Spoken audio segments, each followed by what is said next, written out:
أعوذ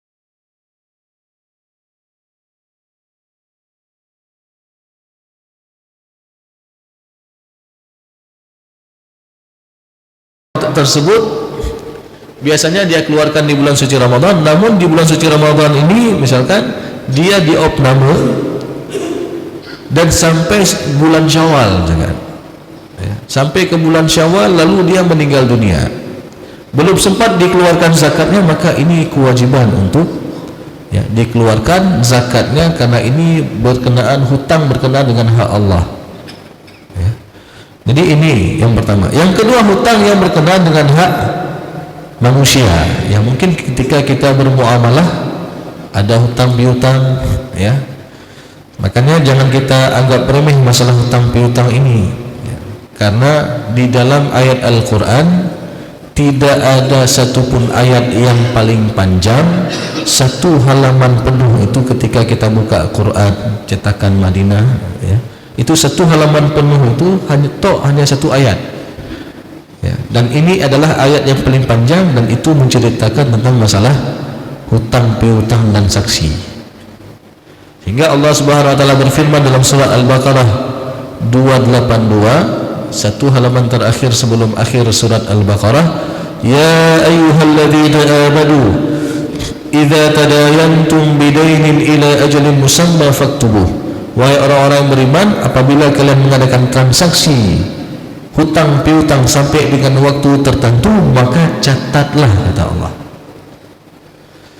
Jadi kita disuruh untuk mencatat setiap transaksi hutang piutang, walaupun digunakan dengan fi'il amar dalam sirat ayat tadi, tapi perintah mencatat utang piutang itu tidak sampai menunjukkan kepada wajib, karena nanti ada ikutannya ayat setelahnya mengatakan walaisa alaikum junahun alla taktubuha, dan tidak mengapa juga jikalau kalian tidak mencatatnya.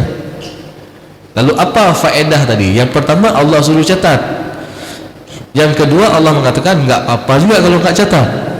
Tentu ini menunjukkan lil irsyad, sebagai anjuran.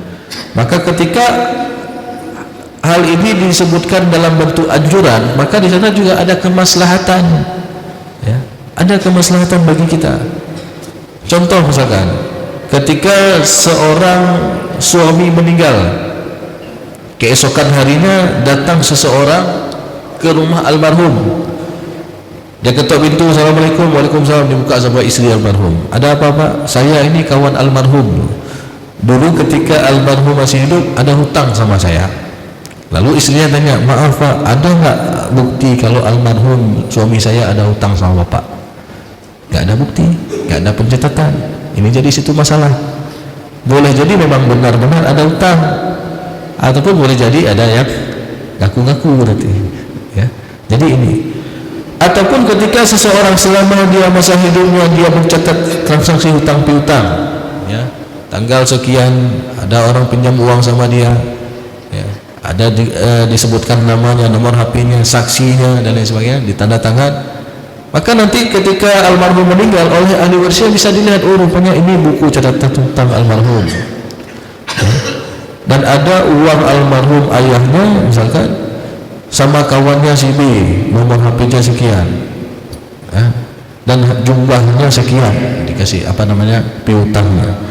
Maka oleh ahli waris bisa menelpon, mohon maaf Pak, saya anak almarhum ini kebetulan Bapak sudah meninggal dunia, saya melihat buku catatan hutang piutang Bapak saya ada, Bapak ada pinjam uang dulu sama ayah saya, ya.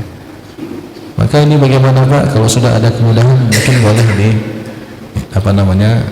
diselesaikan, ya. biar oleh ahli waris pun ini menjadi harta warisan ya, yang juga manfaatnya bagi para ahli waris. Maka ketika ada pencatatan hutang piutang, di sana ada kemaslahatan jemaah yang dimuliakan oleh Allah SWT. Dan tidak hanya itu, masalah hutang piutang ini bahkan Rasulullah SAW mengatakan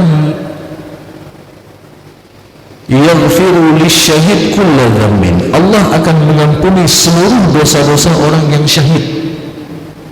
Bagaimana dosa orang yang syahid? Orang yang berperang di jalan Allah, orang yang menegakkan kalimat Allah, ya, Allah akan ampuni seluruh dosanya. Tapi ada satu yang tak bisa Allah ampuni, illa dain, kecuali hutang, karena ini berkenaan dengan hak manusia. Kalau dengan hak Allah boleh jadi Allah akan memaafkannya, ya. Tapi bagaimana dengan hak manusia? Belum tentu dia ridha, ya. Maka jemaah yang dimuliakan oleh Allah SWT, ini yang perlu kita perhatikan, dan ini juga kewajiban kedua yang harus dilaksanakan, yang berkaitan dengan harta peninggalan si mayit. Kemudian yang ketiga, melaksanakan wasiat. Ini yang banyak salah faham yang terjadi dalam masyarakat. Wasiat ini sebenarnya tidak boleh diberikan kepada ahli waris, karena Rasulullah SAW mengatakan dalam hadisnya, innallaha qad a'ta kulli dhi haqqin haqqahu, Allah telah menentukan hak bagi tiap-tiap yang berhak. Di dalam Al-Quran surat An-Nisa ayat ke-11, ayat ke-12 dan ayat 176, Allah telah berikan hak-hak mereka masing-masing.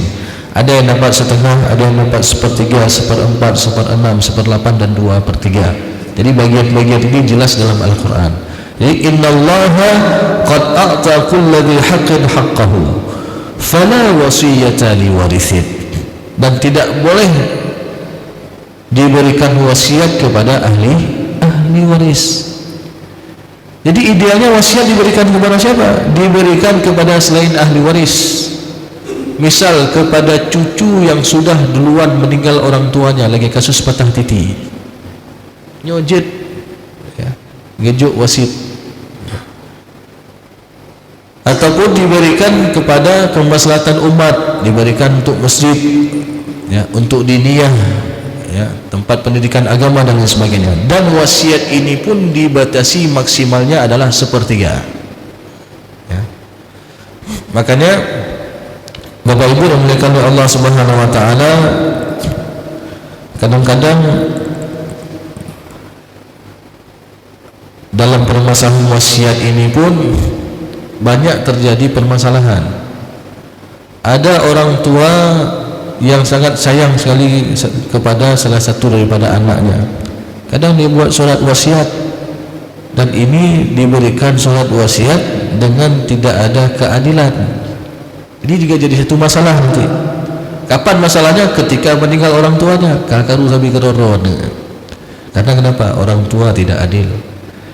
Dan dalam memberikan pemberian pun sebenarnya harus kita berlaku adil.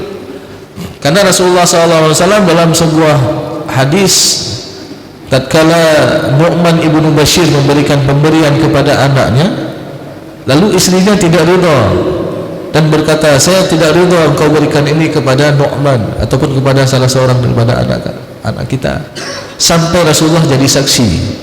Lalu keesokan harinya Nu'man ibnu Bashir datang menghadap kepada Rasulullah, ya Rasulullah, saya telah memberikan pemberian kepada anak saya, tapi istri saya tidak ridha sampai engkau jadi saksi ya Rasulullah. Lalu Rasulullah tanya, apakah engkau memberikan pemberian kepada anak-anakmu yang lain? Tidak ya Rasulullah. Lalu Rasulullah mengatakan apa? I'dilu baina auladikum, berlaku adillah kamu terhadap anak-anakmu.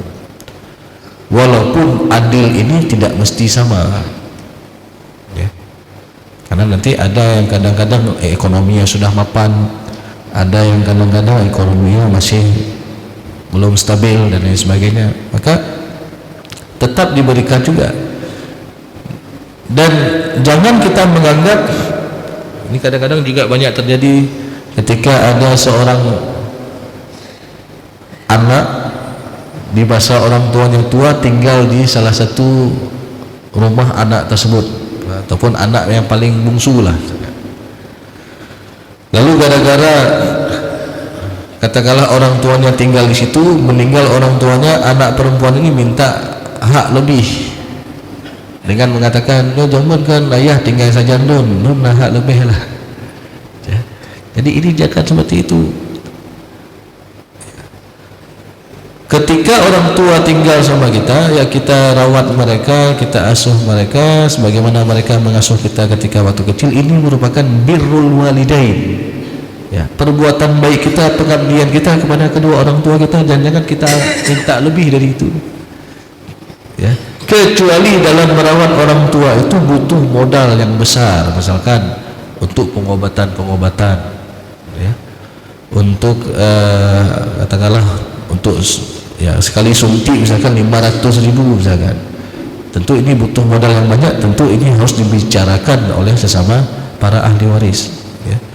Jadi jemaah yang dimuliakan oleh Allah Subhanahu Wa Taala, bagaimana juga mensiasati ya, dalam hal memberikan pemberian kepada anak, tentu diberikan dengan cara hibah.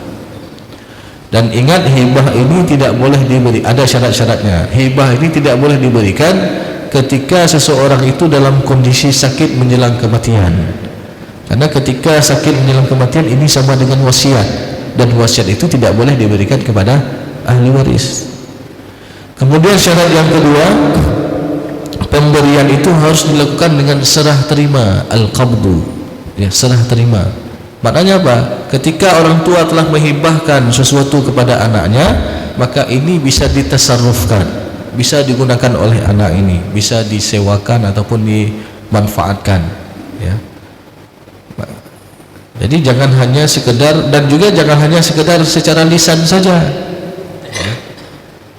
Tapi juga dikuatkan dengan hitam atas putih, karena ini banyak terjadi sengketa faraid, kata hanya sekedar dia ucapkan saja.